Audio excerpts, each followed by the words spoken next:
सभी भक्तजनों को मेरा निवन प्रणाम। राम राम, जय श्री कृष्णा। पूनम सिहा की दुनिया में आप सभी का बहुत बहुत स्वागत है। श्रीमद् भागवत महापुराण दशम स्कंद 81वां अध्याय। सुदामा जी को ऐश्वर्य की प्राप्ति। श्री सुखदेव जी कहते हैं, प्रिय परीक्षित, भगवान श्री कृष्ण सबके मन की बात जानते हैं। वे ब्राह्मणों के परम भक्त, उनके क्लेशों के नाशक तथा संतों के एकमात्र आश्रय हैं। वे पूर्वोक्त प्रकार से उन ब्राह्मण देवता के साथ बहुत देर तक बातचीत करते रहे। अब वे अपने प्यारे सखा उन ब्राह्मण से तनिक मुस्कुराकर विनोद करते हुए बोले। उस समय भगवान श्री कृष्ण उन ब्राह्मण देवता की ओर प्रेम भरी दृष्टि से देख रहे थे। भगवान श्री कृष्ण ने कहा, ब्राह्मण, आप अपने घर से मेरे लिए क्या उपहार लाए हैं? मेरे प्रेमी भक्त जब प्रेम से थोड़ी सी वस्तु भी मुझे अर्पण करते हैं तो वह मेरे लिए बहुत बड़ी हो जाती है, परंतु मेरे अभक्त यदि बहुत सी सामग्री भी मुझे भेंट करते हैं तो उससे मैं संतुष्ट नहीं होता। जो पुरुष प्रेम भक्ति से फल फूल अथवा पत्ता पानी में से कोई भी वस्तु मुझे समर्पित करता है तो मैं उस शुद्ध चित्त भक्त का वह प्रेमोपहार केवल स्वीकार ही नहीं करता बल्कि तुरंत भोग लगा लेता हूँ। परीक्षित, भगवान श्री कृष्ण के ऐसा कहने पर भी उन ब्राह्मण देवता ने लज्जावश उन लक्ष्मीपति को वे 4 मुट्ठी चिवड़े नहीं दिए। उन्होंने संकोच से अपना मुंह नीचे कर लिया था। परीक्षित, भगवान श्री कृष्ण समस्त प्राणियों के हृदय का एक एक संकल्प और उनका अभाव भी जानते हैं। उन्होंने ब्राह्मण के आने का कारण, उनके हृदय की बात जान ली। अब वे विचार करने लगे कि एक तो यह मेरा प्यारा सखा है, दूसरे इसने पहले कभी लक्ष्मी की कामना से मेरा भजन नहीं किया है। इस समय वह यह अपनी पतिव्रता पत्नी को प्रसन्न करने के लिए उसी के आग्रह से यहाँ आया है। अब मैं इसे ऐसी संपत्ति दूंगा जो देवताओं के लिए भी अत्यंत दुर्लभ है। भगवान श्री कृष्ण ने ऐसा विचार करके उनके वस्त्र में से चिथड़े की एक पोटली में बंधा हुआ चिवड़ा यह क्या है ऐसा कहकर स्वयं ही छीन लिया और बड़े आदर से कहने लगे, प्यारे मित्र, यह तो तुम मेरे लिए अत्यंत प्रिय भेंट ले आए हो। ये चिवड़े न केवल मुझे बल्कि सारे संसार को तृप्त करने के लिए पर्याप्त है। ऐसा कहकर वे उनमें से एक मुट्ठी चिवड़ा खा गए और दूसरी मुट्ठी ज्यों ही भरी त्यों ही रुक्मिणी के रूप में स्वयं भगवती लक्ष्मी जी ने भगवान श्री कृष्ण का हाथ पकड़ लिया, क्योंकि वे तो एकमात्र भगवान के पारायण हैं, उन्हें छोड़कर और कहीं जा नहीं सकती। रुक्मिणी जी ने कहा, विश्वात्मन, बस बस, मनुष्यों को इस लोक में तथा मरने के बाद परलोक में भी समस्त संपत्तियों की समृद्धि प्राप्त करने के लिए यह एक मुट्ठी चिवड़ा ही बहुत है, क्योंकि आपके लिए इतना ही प्रसन्नता का हेतु बन जाता है। परीक्षित, ब्राह्मण देवता उस रात को भगवान श्री कृष्ण के महल में ही रहे। उन्होंने आराम से वहां खाया पिया और ऐसा अनुभव किया मानो वे बैकुंठ में ही पहुंच गए। परीक्षित, श्री कृष्ण से ब्राह्मण को प्रत्यक्ष रूप से कुछ भी न मिला, फिर भी उन्होंने उनसे कुछ मांगा नहीं। वे अपने चित्त की करतूत पर कुछ लज्जित से होकर भगवान श्री कृष्ण के दर्शन जनित आनंद में डूबते उतारते अपने घर की ओर चल पड़े। वे मन ही मन सोचने लगे, अहो, कितने आनंद और आश्चर्य की बात है। ब्राह्मणों को अपना इष्ट देव मानने वाले भगवान श्री कृष्ण की ब्राह्मण भक्ति आज मैंने अपने आंखों से देख ली। धन्य हैं जिनके वक्षस्थल पर स्वयं लक्ष्मी जी सदा विराजमान रहती है। उन्होंने मुझ अत्यंत दरिद्र को अपने हृदय से लगा लिया। कहाँ तो मैं अत्यंत पापी दरिद्र और कहाँ लक्ष्मी के एकमात्र आश्रय भगवान श्री कृष्ण, परंतु उन्होंने यह ब्राह्मण है ऐसा समझकर मुझे अपनी भुजाओं में भरकर हृदय से लगा लिया। इतना ही नहीं, उन्होंने मुझे उस पलंग पर सुलाया जिस पर उनकी प्राण प्रिया लक्ष्मी रुक्मिणी जी शयन करती हैं। मानो मैं उनका सगा भाई हूँ। कहाँ तक कहूँ, मैं थका हुआ था, इसलिए स्वयं उनकी पटरानी रुक्मिणी जी ने अपने हाथों चंवर डुलाकर मेरी सेवा की। ओह, देवताओं के आराध्य देव होकर भी ब्राह्मणों को अपना इष्ट देव मानने वाले प्रभु ने पांव दबाकर अपने हाथों खिला पिलाकर मेरी अत्यंत सेवा शुश्रूषा की और देवताओं के समान मेरी पूजा की। स्वर्ग, मोक्ष, पृथ्वी और सातल की संपत्ति तथा समस्त योग सिद्धियों की प्राप्ति का मूल उनके चरणों की पूजा ही है। फिर भी परम दयालु श्री कृष्ण ने यह सोचकर मुझे थोड़ा सा भी धन नहीं दिया कि कहीं यह दरिद्र धन पाकर बिल्कुल मतवाला न हो जाए और मुझे न भूल बैठे। इस प्रकार मन ही मन विचार करते करते ब्राह्मण देवता अपने घर के पास पहुंच गए। वे वहां क्या देखते हैं कि सब का सब स्थान सूर्य, अग्नि और चंद्रमा के समान तेजस्वी रतन निर्मित महलों से घिरा हुआ है। ठोर ठोर चित्र विचित्र उपवन और उद्यान बने हुए हैं तथा उनमें झुंड के झुंड रंग बिरंगे पक्षी कलरव कर रहे हैं। सरोवरों में कुमुदनी तथा श्वेत, नील और सौगंधिक भांति भांति के कमल खिले हुए हैं।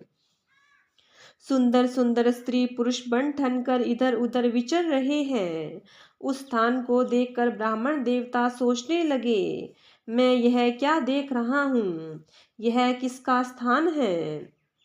यदि यह वही स्थान है जहाँ मैं रहता था तो यह ऐसा कैसे हो गया? इस प्रकार वे सोच ही रहे थे कि देवताओं के समान सुंदर सुंदर स्त्री पुरुष गाजे बाजे के साथ मंगल गीत गाते हुए उस महाभाग्यवान ब्राह्मण की अगवानी करने के लिए आए।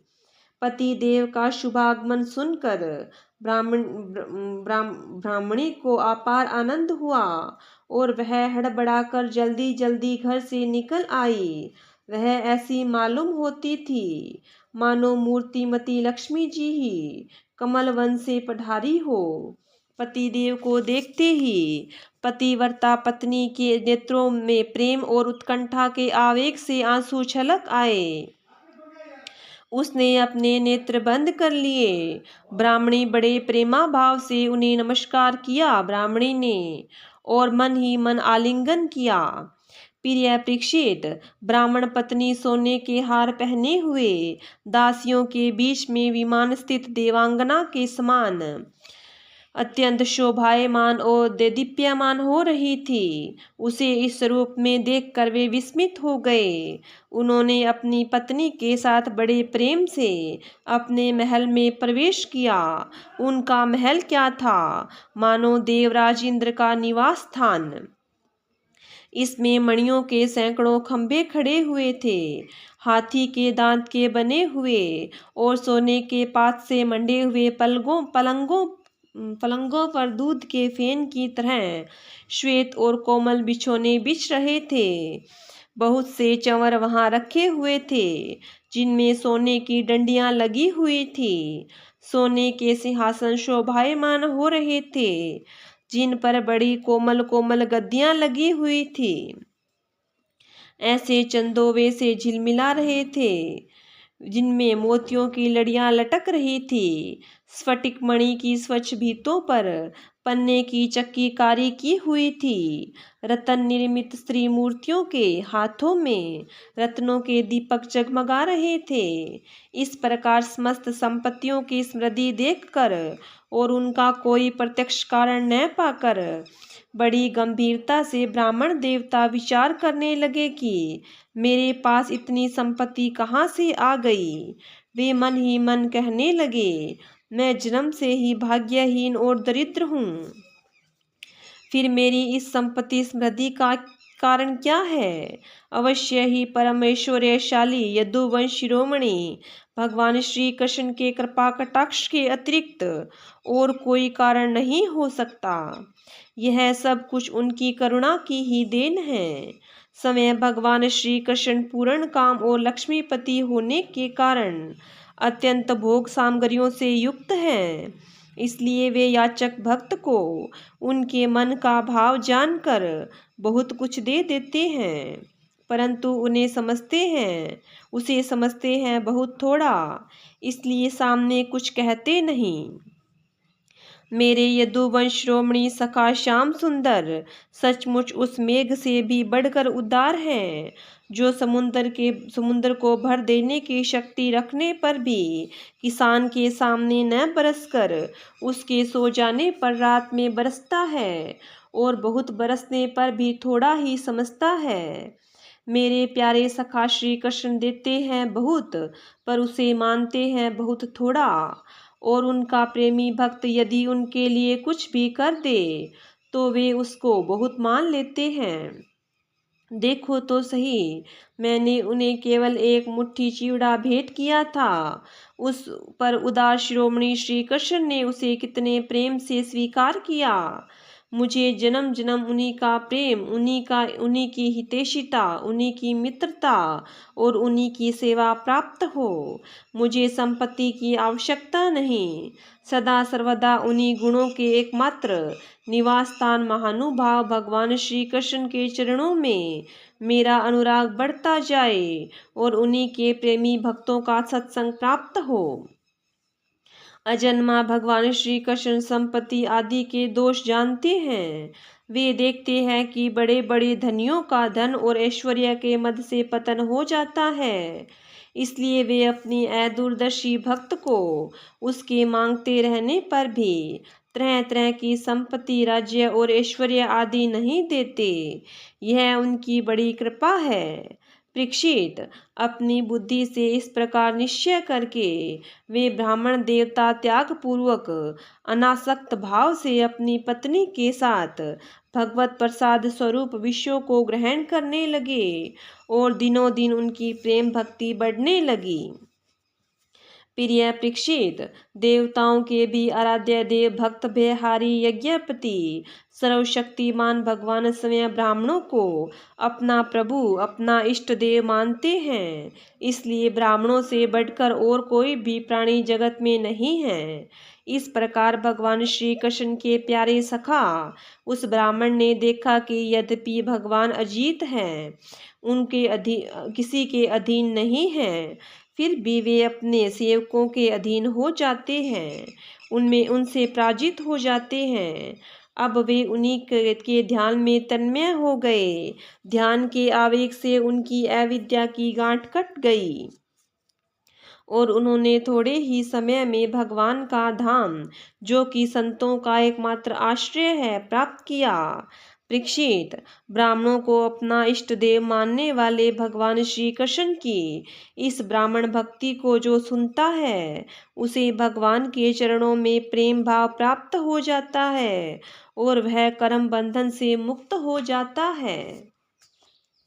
82वां अध्याय। भगवान श्री कृष्ण बलराम से गोप गोपियों की भेंट।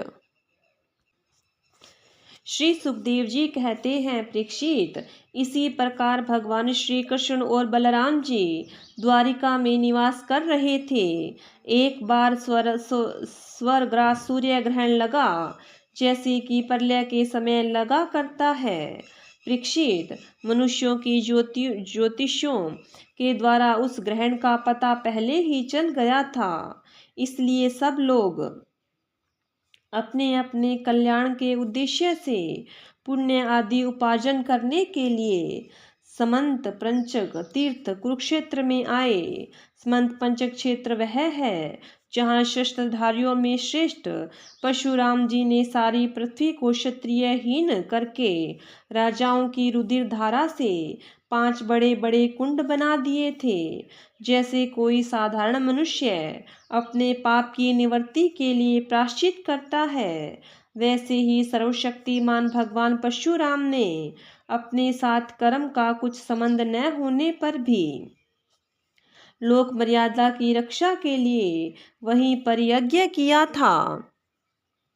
परीक्षित, इस महान तीर्थ यात्रा के अवसर पर भारतवर्ष के सभी प्रांतों की जनता कुरुक्षेत्र में आई थी। उनके अक्रूर, वसुदेव, उग्रसेन आदि बड़े बूढ़े तथा गद, प्रद्युम्न, सांब आदि अन्य यदुवंशी भी अपने पापों का नाश करने के लिए कुरुक्षेत्र आए थे। प्रद्युम्न नंदन अनिरुद्ध और यदुवंशी सेनापति कृतवर्मा, ये दोनों सुचंद्र, शूक, सारण आदि के साथ नगर की रक्षा के लिए द्वारका में रह गए थे।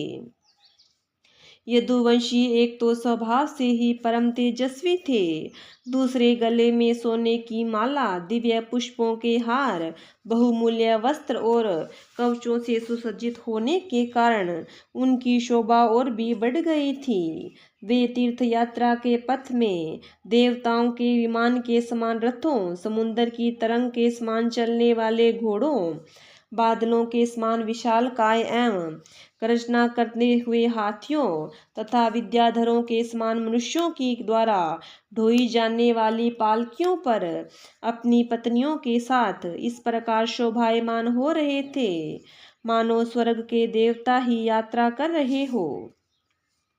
महाभाग्यमान यदुवंशियों ने कुरुक्षेत्र में पहुंचकर एकाग्रचित्त से संयम पूर्वक स्नान किया और ग्रहण के उपलक्ष्य में निश्चित काल तक उपवास किया। उन्होंने ब्राह्मणों को गोदान किया, ऐसी गौओं का दान किया जिन्हें वस्त्रों की सुंदर सुंदर झूले, पुष्प मालाएं और सोने की जंजीरें पहना दी गई थी। इसके बाद ग्रहण का मोक्ष हो जाने पर परशुराम जी के बनाए हुए कुंडों में यदुवंशियों ने विधि पूर्वक स्नान किया और सत्पात्र ब्राह्मणों को सुंदर सुंदर पकवानों का भोजन कराया। उन्होंने अपने मन में यह संकल्प किया कि भगवान श्री कृष्ण के चरणों में हमारी प्रेम भक्ति बनी रहे। भगवान श्री कृष्ण को ही अपना आदर्श और इष्ट देव मानने वाले यदुवंशियों ने ब्राह्मणों से अनुमति लेकर तब समय भोजन किया और फिर घनी और ठंडी छाया वाले वृक्षों के नीचे अपनी अपनी इच्छा के अनुसार डेरा डालकर ठहर गए। परीक्षित, विश्राम कर लेने के बाद यदुवंशियों ने अपने सुहृद और संबंधी राजाओं से मिलना भेंटना शुरू किया। वहां मत्स्य, उशीनर, कौशल, विदर्भ, कुरु, श्रिंजय, कंबोज, केकय, मद्र, कुंती, अनार्त, केरल और दूसरे अनेकों देशों के अपने पक्ष के तथा शत्रु पक्ष के सैकड़ों नरपति आए हुए थे। परीक्षित, इनके अतिरिक्त यदुवंशियों के परम हितैषी बंधुनंद आदि गोप तथा भगवान के दर्शन के लिए चिरकाल से उत्कंठित गोपियां भी वहां आई हुई थी। यादवों ने उन सब को देखा। परीक्षित, एक दूसरे के दर्शन, मिलन और वार्तालाप से सभी को बड़ा आनंद हुआ। सभी के हृदय कमल और मुख कमल खिल उठे। सब एक दूसरे को भुजाओं में भरकर हृदय से लगाते। उनके नेत्रों से आंसुओं की झड़ी लग जाती। रोम रोम खिल उठता। प्रेम के आवेग से बोली बंद हो जाती और सब के सब आनंद समुद्र में डूबने उतारने लगते। पुरुषों की भांति स्त्रियां भी एक दूसरे को देखकर प्रेम और आनंद से भर गई। वे अत्यंत सौहार्द, मंद मंद मुस्कान, परम पवित्र तिथि चितवन से देख देख कर परस्पर भेंट अंकवार भरने लगी। वे अपनी भुजाओं में भरकर केसर लगे हुए वक्षस्थलों को दूसरी स्त्रियों के वक्षस्थलों से दबाती और अत्यंत आनंद का अनुभव करती। इस समय उनके नेत्रों से प्रेम के आंसू छलकने लगते। अवस्था आदि से छोटों ने बड़े बूढ़ों को प्रणाम किया और उन्होंने अपने से छोटों का प्रणाम स्वीकार किया। वे एक दूसरे का स्वागत करके तथा कुशल मंगल आदि पूछकर फिर श्री कृष्ण की मधुर लीलाएं आपस में कहने सुनने लगती। परीक्षित, कुंती, वसुदेव आदि अपने भाइयों बहनों, उनके पुत्रों, माता पिता, भाभियों और भगवान श्री कृष्ण को देखकर तथा उनसे बातचीत करके अपना सारा दुख भूल गई। कुंती ने वसुदेव जी से कहा, भैया, मैं सचमुच बड़ी भागिनी हूँ। मेरी एक भी साध पूरी न हुई। आप जैसे साधु स्वभाव सज्जन भाई आपत्ति के समय मेरी सुधि भी न ले, इससे बढ़कर दुख की बात क्या होगी। भैया, विधाता जिनके बाएं हो जाता है उन्हें सब जन संबंधी पुत्र और माता पिता भी भूल जाते हैं। इसमें आप लोगों का कोई दोष नहीं है। वसुदेव जी ने कहा, बहन, उलाहना मत दो, हमसे बिलग मत मानो। सभी मनुष्य देव के खिलौने हैं। यह संपूर्ण लोक ईश्वर के वश में रहकर कर्म करता है और उसका फल भोगता है। बहिन, कंस के से सताए जाकर हम लोग इधर उधर अनेकों दिशाओं में भगे हुए थे। अभी कुछ ही दिन हुए ईश्वर कृपा से हम सब पुनः अपना स्थान प्राप्त कर सके हैं। श्री सुखदेव जी कहते हैं, परीक्षित, वहाँ जितने भी नरपति आए थे, वसुदेव, उग्रसेन आदि यदुवंशियों ने उनका खूब स्वागत सत्कार किया। वे सब भगवान श्री कृष्ण का दर्शन पाकर परमानंद और शांति का अनुभव करने लगे। परीक्षित, भीष्म पितामह, द्रोणाचार्य, धृतराष्ट्र, दुर्योधन आदि पुत्रों के साथ गांधारी पत्नियों के सहित युधिष्ठिर आदि पांडव, कुंती, संजय, विदुर, कृपाचार्य, कुंती भोज, विराट, भीष्मक, महाराज नग्नजीत, पुरुजीत, द्रुपद, शल्य, धृष्टकेतु, काशी नरेश, दमघोष, विशालाक्ष, मिथिला नरेश, मद्र नरेश, केकय नरेश, युधामन्यु, सुशर्मा अपने पुत्रों के साथ बहिक और दूसरे भी युधिष्ठिर के अनुयायी नरपति भगवान श्री कृष्ण का परम सुंदर श्री निकेतन विग्रह और उनकी रानियों को देखकर अत्यंत विस्मित हो गए। अब वे बलराम जी तथा भगवान श्री कृष्ण से भली भांति सम्मान प्राप्त करके बड़े आनंद से श्री कृष्ण के सवजनों यदुवंशियों की प्रशंसा करने लगे। उन लोगों ने मुख्यतः उग्रसेन जी को संबोधित करके कहा, भोजराज उग्रसेन जी, सच पूछिए तो इस जगत के मनुष्यों में आप लोगों का जीवन ही सफल है। धन्य है, धन्य है, क्योंकि जिन श्री कृष्ण का दर्शन बड़े बड़े योगियों के लिए भी दुर्लभ है, उन्हीं को आप लोग नित्य निरंतर देखते रहते हैं। वेदों ने बड़े आदर के साथ भगवान श्री कृष्ण की कीर्ति का गान किया है। उनके चरण धोवन का जल, गंगा जल, उनकी वाणी, शास्त्र और उनकी कीर्ति इस जगत को अत्यंत पवित्र कर रही है। अभी हम लोगों के जीवन की बात है। सबके फेर से पृथ्वी का सारा सौभाग्य नष्ट हो चुका था, परंतु उनके चरण कमल की स्पर्श से पृथ्वी में फिर समस्त शक्तियों का संचार हो गया और अब वह फिर हमारी समस्त अभिलाषाएं, मनोरथों को पूर्ण करने लगी। उग्रसेन जी, आप लोगों का श्री कृष्ण के साथ वैवाहिक एवं गोत्र संबंध है। यही नहीं, आप हर समय उनका दर्शन और स्पर्श प्राप्त करते रहते हैं। उनके साथ चलते हैं, बोलते हैं, सोते हैं, बैठते हैं और खाते पीते हैं। यूँ तो आप लोग गृहस्थी के झंझटों में फंसे रहते हैं, जो नरक का मार्ग है, परंतु आप लोगों के घर वे सर्वव्यापक विष्णु भगवान मूर्तिमान रूप से निवास करते हैं, जिनके दर्शन मात्र से स्वर्ग और मोक्ष तक की अभिलाषा मिट जाती है। श्री सुखदेव जी कहते हैं, परीक्षित, जब नंद बाबा को यह बात मालूम हुई कि श्री कृष्ण आदि यदुवंशी कुरुक्षेत्र में आए हुए हैं, तब वे गोपों के साथ अपनी सारी सामग्री गाड़ियों में लादकर अपने प्रिय पुत्र श्री कृष्ण बलराम आदि को देखने के लिए वहां आए। नंद आदि गोपों को देखकर सब के सब यदुवंशी आनंद से भर गए। वे इस प्रकार उठ खड़े हुए मानो मृत शरीर में प्राणों का संचार हो गया हो।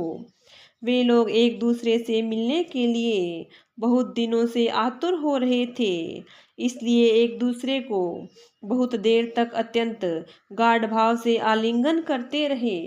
वसुदेव जी ने अत्यंत प्रेम और आनंद से विहल होकर नंद जी को हृदय से लगा लिया। उन्हें एक एक करके सारी बातें याद हो आई।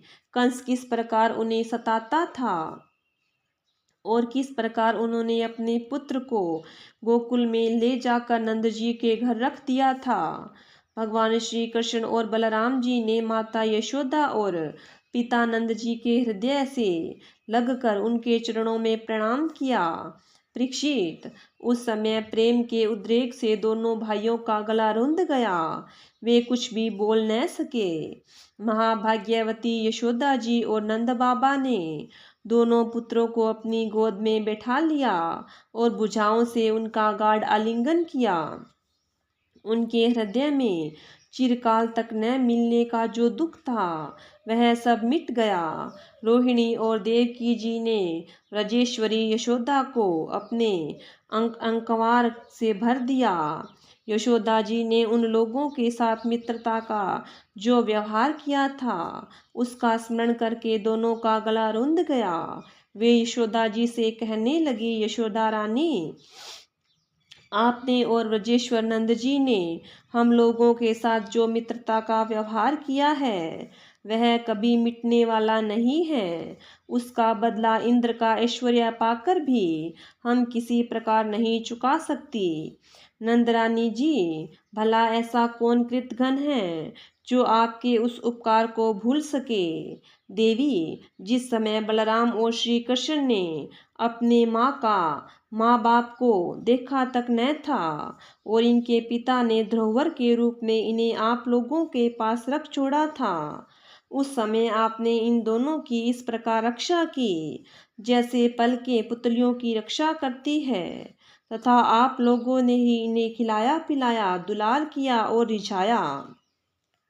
इनके मंगल के लिए अनेकों प्रकार के उत्सव मनाए। सच पूछिए तो इनके माँ बाप आप ही लोग हैं। आप लोगों की देख रेख में इन्हें किसी की आंच तक न लगी। ये सर्वथा निर्भय रहे।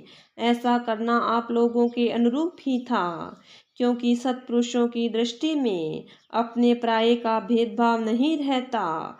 नंदरानी जी, सचमुच आप लोग परम संत हैं। श्री सुखदेव जी कहते हैं, परीक्षित, मैं कह चुका हूँ कि गोपियों के परम प्रियतम जीवन सर्वस्व श्री कृष्ण ही थे। जब उनके दर्शन के समय नेत्रों की पलकें गिर पड़ती तब वे पलकों को बनाने वाले को ही कोसने लगती। उन्हीं प्रेम की मूर्ति गोपियों को आज बहुत दिनों के बाद भगवान श्री कृष्ण का दर्शन हुआ। उनके मन में इसके लिए कितनी लालसा थी, इसका अनुमान भी नहीं किया जा सकता। उन्होंने नेत्र के रास्ते अपने प्रियतम श्री कृष्ण को ले जाकर गाढ़ आलिंगन किया और मन ही मन आलिंगन करते करते तन्मय हो गई। परीक्षित, कहाँ तक कहूँ, वे उस भाव को प्राप्त हो गई जो नित्य निरंतर अभ्यास करने वाले योगियों के लिए भी अत्यंत दुर्लभ है। जब भगवान श्री कृष्ण ने देखा कि गोपियां मुझसे तदात्मता को प्राप्त एक हो गई हैं, तब वे एकांत में उनके पास गए, उनको हृदय से लगाया, कुशल मंगल पूछा और हंसते हुए यूं बोले, सखियों, हम लोग अपने सब जन संबंधियों का काम करने के लिए ब्रज से बाहर चले आए और इस प्रकार तुम्हारी जैसी प्रेयसियों को छोड़कर हम शत्रुओं का विनाश करने में उलझ गए। बहुत दिन बीत गए क्या कभी तुम लोग हमारा स्मरण भी करती हो?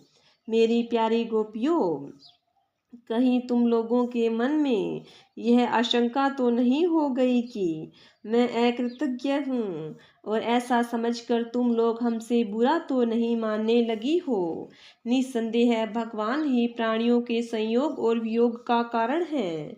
जैसे वायु बादलों, तिनकों, रुई और धूल के कणों को एक दूसरे से मिला देती है और फिर स्वच्छंद रूप से उन्हें अलग अलग कर देती है, वैसे ही समस्त पदार्थों के निर्माता भगवान भी सबका संयोग वियोग अपनी इच्छा अनुसार करते रहते हैं।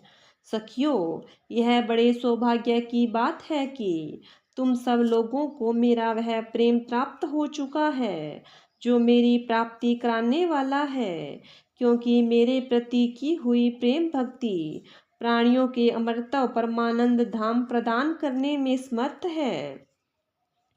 प्यारी गोपियों, जैसे घटपट आदि जितने भी भौतिक पदार्थ हैं, उनके आदि अंत और मध्य में, बाहर और भीतर उनके मूल कारण पृथ्वी, जल, वायु, अग्नि तथा आकाश ही ओतप्रोत हो रहे हैं, वैसे ही जितने भी पदार्थ हैं, उनके पहले, पीछे, बीच में, बाहर और भीतर केवल मैं ही हूँ। इसी प्रकार सभी प्राणियों के शरीर में यही पांचों भूत कारण रूप से स्थित है और आत्मा भोक्ता के रूप से अथवा जीव के रूप से स्थित है, परंतु मैं इन दोनों से परे अविनाशी सत्य हूँ।